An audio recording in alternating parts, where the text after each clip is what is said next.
So what is there in creating a villain? Let's talk about development, what makes somebody a bad guy and evil, motivations and endgame. Not the Avengers movie, even though that was fucking sweet. Season after season, Game of Thrones has had some legendary villains with the likes of Ramsay Bolton and Joffrey, both of whom who have zero redeeming qualities, but you hate them. There is some charisma to Ramsay in a really twisted way, and I think you can like him more than Joffrey, who is just pure villain. But you hate them because how well they're written and how truly vile they are.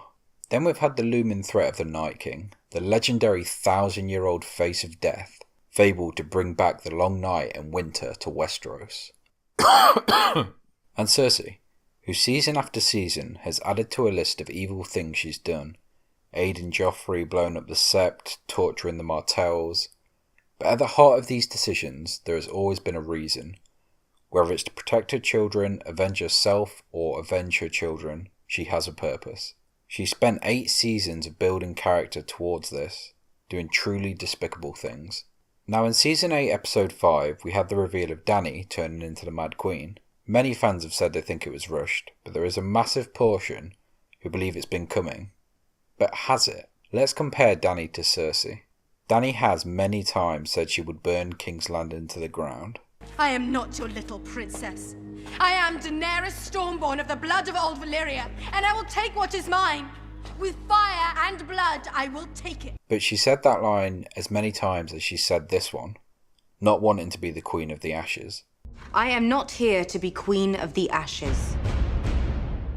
So we can see she just blurts this out when she's angry, and it's great foreshadowing, but it's not character development. She's burned masters, slave owners, armies, and the Tyrells all to achieve her goal. But whilst these seem like evil acts, they're for a greater good. She believes she has to do these things to rule, and even offers them a chance at bending to her way. I offer you a choice. Bend the knee and join me. Together, we will leave the world a better place than we found it. Season 8 Episode 5 has none of this, and we end Game of Thrones with a villain not fully fleshed out or evolved.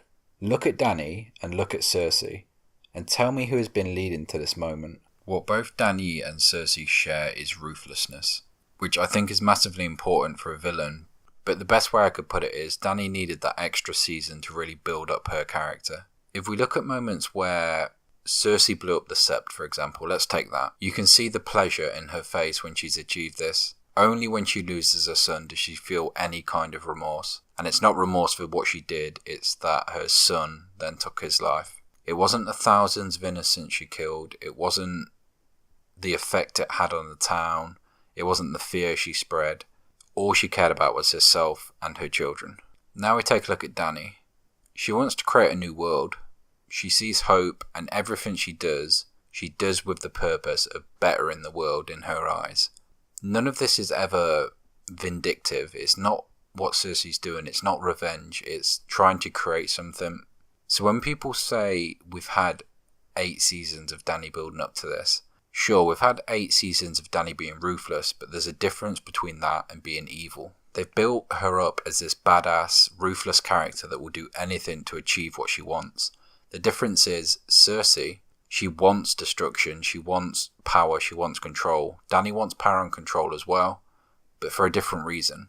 And it seems like in the last couple of episodes her motives have changed. And that's the issue.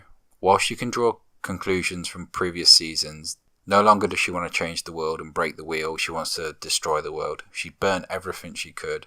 And I think that's where the confusion's coming from and sort of how divided the fan base is now.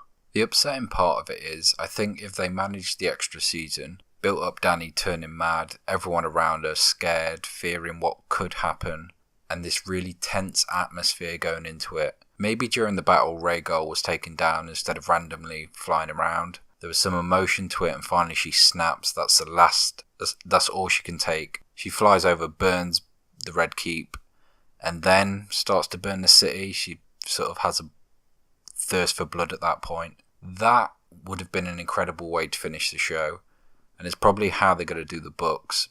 Just flesh it out a little more, tell a little more of the story, show the descent into madness. So it's not that I don't like where it went, I just don't like how it got there. But obviously with the time restraints, that was always going to be an issue. I think even though the showrunners were told that was how it's going to end, they should have come up with their own ending. They didn't have enough time to achieve that, and they should have realised that from what is written for the character and the build up to this episode.